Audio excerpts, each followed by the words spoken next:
안녕하세요. 금융업에 종사 중인 30대 여성입니다. 흔히 사람들이 말하는 돌아온 싱글이기도 하고요. 솔직히 이유가 어찌됐건 이혼했다고 하면 사람들이 좋게 봐주지는 않잖아요.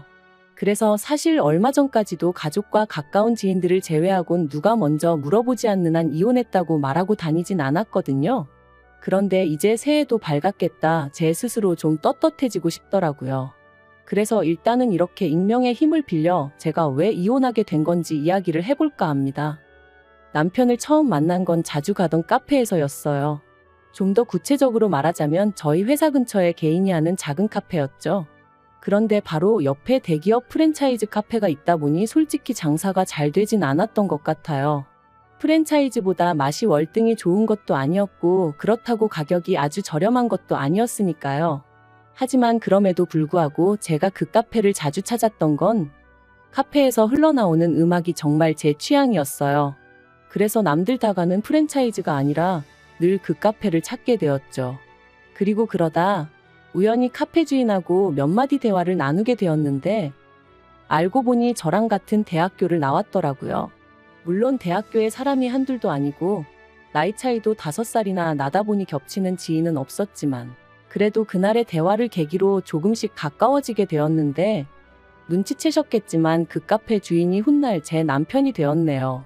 남편과의 연애는 보통이었어요. 무슨 말이냐 하면 서로 맞는 부분도 있었고 안 맞는 부분도 있었고 그런데 그거야 다른 사람들도 마찬가지잖아요? 그래서 특별히 개의치는 않았습니다. 다만 저는 결혼을 하는 건 좀 신중히 하고 싶었어요. 막말로 어차피 할 결혼 굳이 일찍 해야 하나 싶었거든요. 물론 주변에서는 그래도 한 살이라도 어릴 때 결혼해야 건강한 아이를 낳는다며 기왕 할 거 일찍 하라 하기도 했는데 제 나름대로 건강관리는 꾸준히 잘해오고 있었기 때문에 그런 조언들이 크게 와닿지는 않았던 게 사실이에요. 그러나 남편의 경우 저보다 5살이나 많다 보니 연애 초반부터 조금씩 조바심을 내더니 사귄 지 1년 만에 떡하니 프로포즈를 해오더라고요. 그리고 솔직히 어리석게도 저는 이 결혼을 해야 하나 말아야 하나 안 할 거면 뭐라고 말을 해야 하나 하고 고민하고 우왕좌왕하다가 얼떨결에 결혼을 약속하고 말았습니다. 그런데 막상 본격적으로 결혼 이야기가 오가기 시작하고 얼마 지나지 않아 생각지도 못한 문제가 저희 발목을 잡았으니 그건 바로 집이었어요. 언젠가 남편이 말하길 자기는 카페 하나 운영하는 것만으로도 신경 쓸 것도 많고 여력이 없어서 돈 관리 대부분을 어머님이 도맡아주고 계신다 했습니다. 그리고 솔직히 나이가 40 가까이 돼가는 남자가 돈 관리를 어머님한테 맡겨두고 있다는 게 영 찜찜했지만 당시엔 결혼 이야기가 오가던 상황은 아니다 보니 그냥 그러냐 하고 말았거든요. 그런데 막상 결혼 이야기가 나오고 제가 얼마나 모아뒀냐 물으니 1억 어쩌고 하면서도 어물쩍거리다가 나중엔 좀 짜증을 내더라고요. 그러면서 어쨌든 집만 해결하면 되는 거 아니냐 하더니 저더러 어머님 소유의 빌라에서 신혼살림을 시작하자고 하는 거예요. 제가 비록 결혼에 대한 환상을 가진 여자는 아니었지만 그래도 뭐랄까 시작부터 제 뜻대로 되는 게 없다는 생각에 솔직히 기분이 좋지는 않았습니다.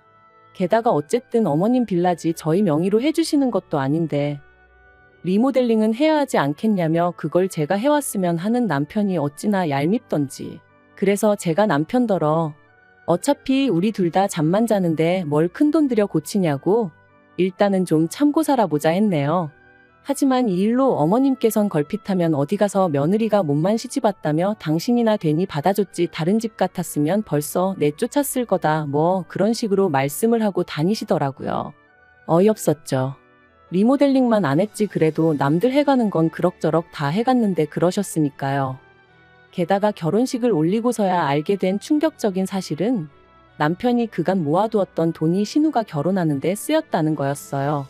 어디서부터 어떻게 설명을 해야 하나 싶은데 일단 남편에게는 저와는 동갑인 하나뿐인 여동생 그러니까 저에게는 하나뿐인 신우가 있습니다.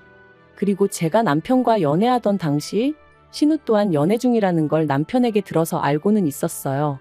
하지만 그런 신우가 저희보다 일찍이 결혼을 하게 될 줄은 몰랐는데 혼전 임신으로 급하게 식을 올리더라고요. 스몰 웨딩이니 뭐니 하면서 정말 임신 소식 듣고 결혼까지 2달도 안 걸렸던 것 같아요.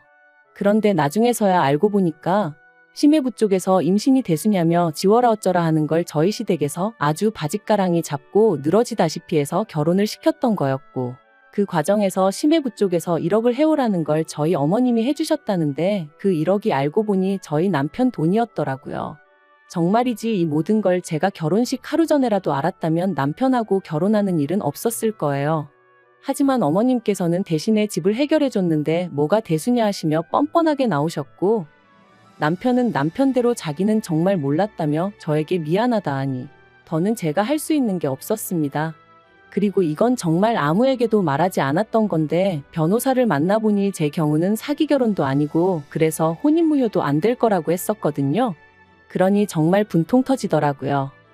아무튼 그 사실을 알고 나서는 신우고 어머님이고 솔직히 누구 하나 제 눈에 곱게 보일 리가 없었죠.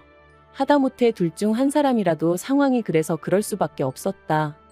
미안하다 했으면 모르겠는데 그런 말 한마디 건네는 사람도 없었고요. 그래서 저 나름대로 시댁과는 거리를 두고 지냈습니다. 남편도 사정을 다 알고 있었으니 그런 저에게 서운하네 어쩌네 말하지 못했거든요. 그래서 때로는 중간에서 이도저도 못하는 남편을 보고 있으면 좀 짠할 때도 있긴 했는데 그래도 그건 그거고 마음이 도통 풀리지가 않으니 저도 어쩔 수가 없었답니다. 그런데 그런 와중에 신우가 유산을 했어요. 결혼식 올리고 혼인신고하기가 무섭게 말이죠. 임신 8개월 차였는데 유산이라니. 어머님은 이게 다 심해부 쪽에서 하도 신우를 잡아대서 이렇게 된 거라며 내 딸 인생 책임지라고 난리가 나셨고, 심해부 쪽에서는 애 때문에 억지로 결혼을 허락했는데 평소에도 하고 다니는 꼬라지가 마음에 안 들더니 기어이 애 하나를 못 지켜서 이 사단을 내느냐며 신우 탓을 하는 모양이었습니다. 그리고 급기야 신우의 유산은 양가 어른들의 싸움으로 번지면서 저희 시부모님은 심해부 쪽 식구들을 고소를 한다고 드셨고, 이 일로 신우와 심해부의 사이도 빠르게 틀어지더라고요. 물론 신우가 저를 붙잡고 이야기를 해준 것은 아니고 저도 남편을 통해 들었다 보니 솔직히 정확히 어떻게 상황이 흘러갔는지 다는 알지 못하지만 제3자라면 제3자인 제가 보기엔 어쨌든 신우가 제일 힘들 텐데 정작 신우 힘든 건 제대로 신경 써주는 사람이 하나도 없는 것 같아서 평소에 신우에 대해 제가 가지고 있던 감정과는 별개로 연민이 다 느껴지더라니까요. 아무튼 결국 신우는 결혼한 지 꼬박 1년 만에 이혼을 했습니다. 정확히는 모르지만 결국 유산의 원인이 신우한테 있다는 식으로 상황이 흘러가 시집갈 때 가져간 저희 남편 돈 1억도 온데간데 없이 빈몸으로 쫓겨나듯 나왔지요.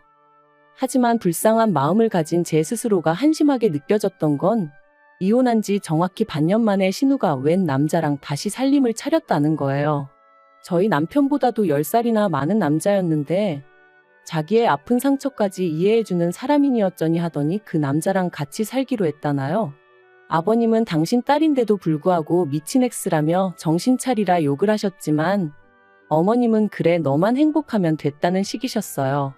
남편도 지가 좋다는데 누가 말리겠냐 하면서 알아서 하게 내버려두란 식이었고요. 아무튼 온 집안을 쑥대밭을 만들어 놓고 신우가 그 남자가 사는 아파트로 들어가게 되었는데 알고 보니 저희 친정아버지가 경비원으로 일하시는 아파트였습니다. 신우가 자기 남자친구 아파트가 어떻고 저떻고 하는데 너무나 낯익어 물어본 게 화근이었어요. 옆에 있던 남편이 먼저 거기 장인어른이 계시는데 아니냐며 저에게 물었고, 저는 원래 거짓말을 잘하지도 못하고 감정을 숨기지도 못하는 사람이다 보니 맞다고 순순히 대답해버렸죠. 그리고 사실 친정아버지께서 경비원으로 일하고 계시다는 사실이 저에게는 그다지 부끄럽다거나 숨기고 싶은 일도 아니었고요.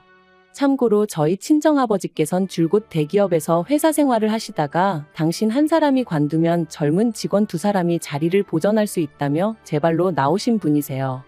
몇 년만 더 계셨으면 정년퇴직을 하실 수 있으셨지만 하루가 다르게 젊은 직원들 자리가 줄어드는 걸 보니 마음이 안 좋으셨다면서 말이죠. 그리고 다른 사람들은 이런 친정아버지의 결정을 어떻게 생각할지 몰라도 저는 아버지의 그런 배려가 무척이나 존경스러웠답니다.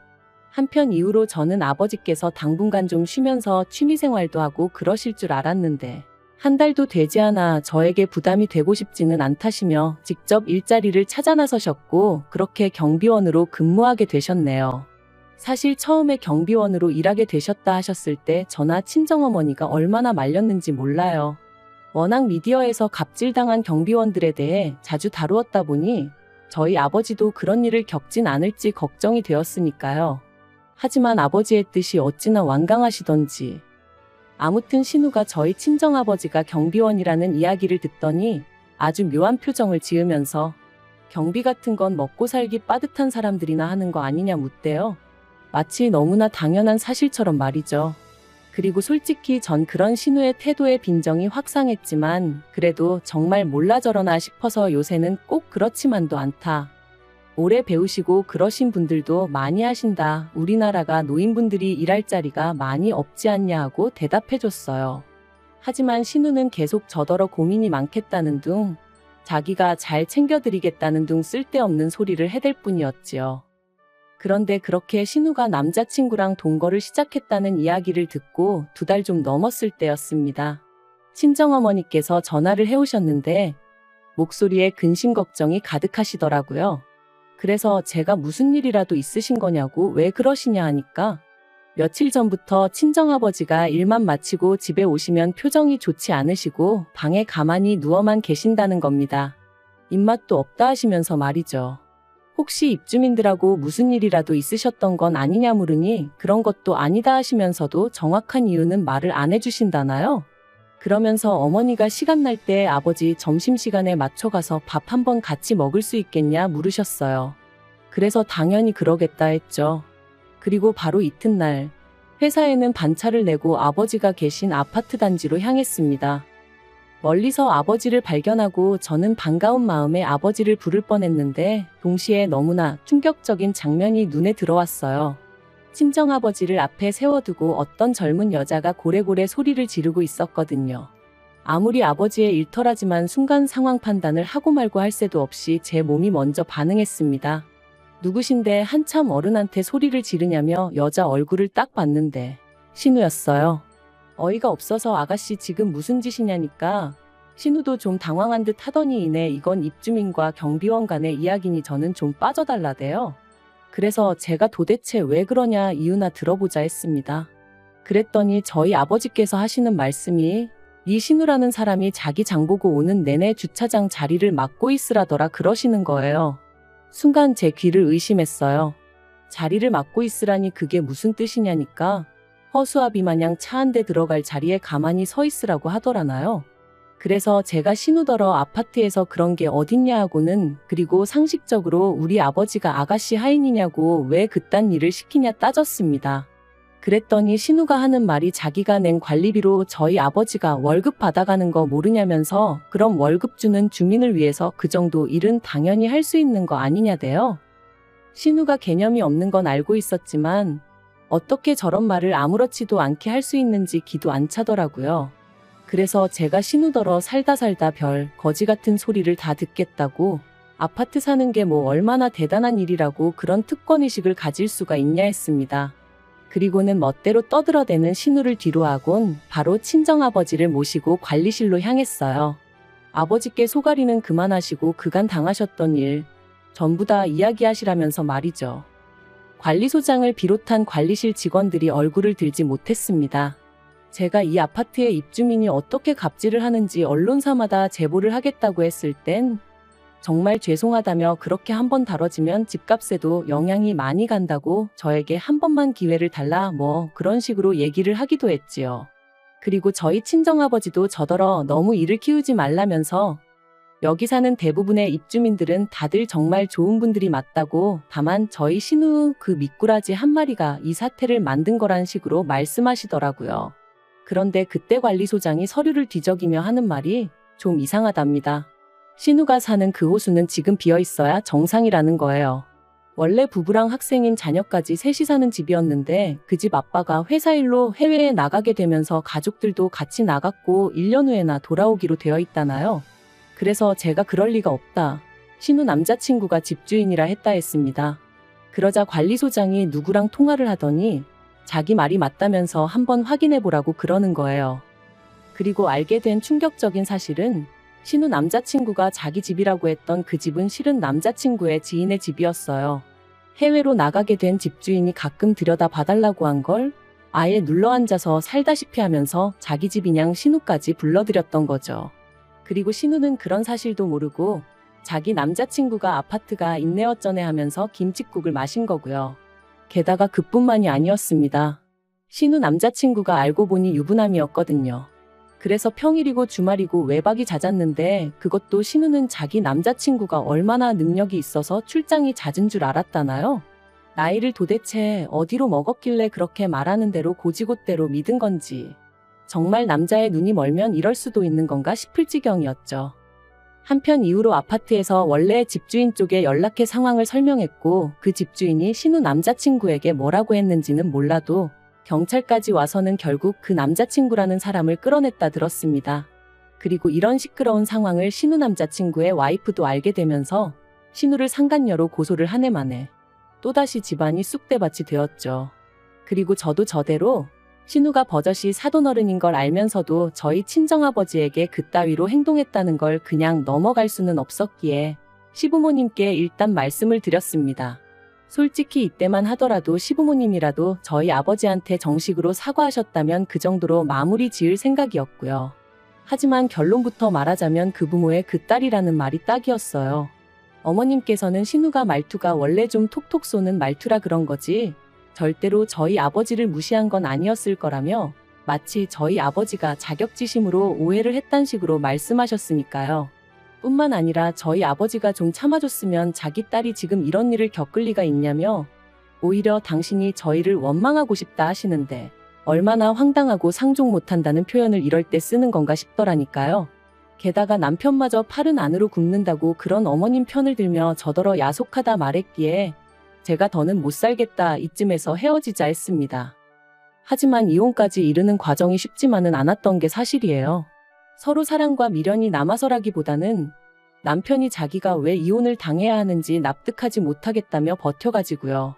그래서 결국 협의이혼 안 해주면 내가 당신한테 어떻게든 위자료를 받아낼 건데 신우가 저런 상황인데 당신까지 그렇게 되면 시부모님이 괜찮으시겠냐? 제 나름대로 초강수를 둔 거죠. 그랬더니 남편도 이리저리 따져봐도 자기가 뭐 할 수 있는 일이 없겠다 싶었는지 결국 알겠다 하대요. 한편 이후로 제가 건너 전해 들은 소식은 상간녀 소송을 당한 신우 위자료를 물어주느라 남편이 카페를 정리했다는 이야기였어요.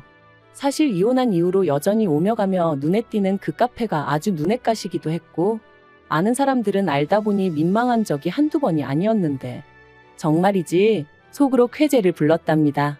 참 그리고 이혼하면서 비로소 알게 되었던 게 저희 살라고 내주셨던 어머님 빌라에도 대출이 얼마나 많이 걸려있던지 아무튼 이혼하는 내내 이 똥통에서 한시라도 빨리 빠져나가고 싶다는 생각뿐이었다니까요.